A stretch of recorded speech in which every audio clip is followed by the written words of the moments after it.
Grabe, Mang Noy. Sobrang problemado ko ngayon. Para yung maisan at palayang ko, delikado ang ani. Medyo minamalas talaga ako ngayon.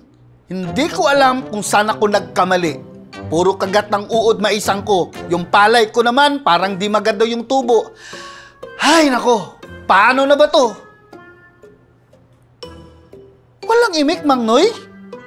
Grabe ka naman. Di ka ba concern sa akin? Sira. Relax ka lang. Ako hindi concerned.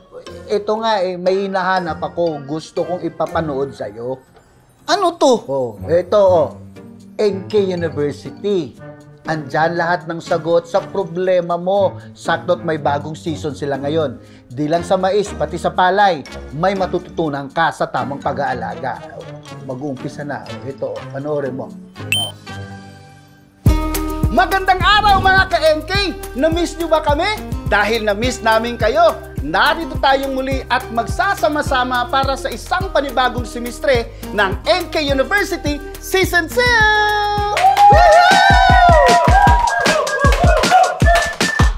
Ayan para sa mga bago nating estudyante at hindi pa nakakaalam kung ano ba itong programa natin, ang NK University ay paraan ng Syngenta na matulungan ang mga magsasaka sa proseso ng pagtatanim mula sa paghahanda hanggang sa pagkamit ng masaganang ani. Ipapakilala ng Syngenta ang mga updated na linya ng binhi, teknolohiya at mga pamamaraan ng pagmamais na maaaring maging sagot sa mga problema sa taniman at maging susi sa masagana at matagumpay na ani. Ngayong SEM, di lang din tayo focus sa mais, bida rin ang palay. Magkakaroon rin tayo ng mga lecture sa pagpapalay mula sa pagtatanim hanggang sa pag-ani. Lahat ng kaalaman na maibabahagi rito ay hatid ng mga eksperto mula sa Syngenta. Importante rin na malaman na gaya ng dati, lahat ng ito ay libre. Mapapanood kahit saan, mapa-cellphone, laptop, o tablet man ang iyong gamit. Pwede rin unli ulit. Abangan nyo ang ating mga episodes, So, ang sinasabi mo, Mang Noy, malaki ang tulong nito kahit sa mga veteranong kagaya mo. Oo, Kaloy.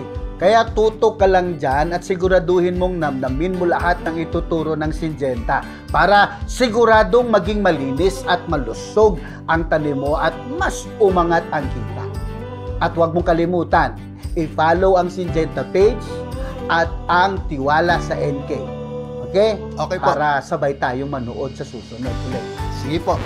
Huwag mo rin kalimutan, ikaw maglo-load ng data. Nakikinood ka lang.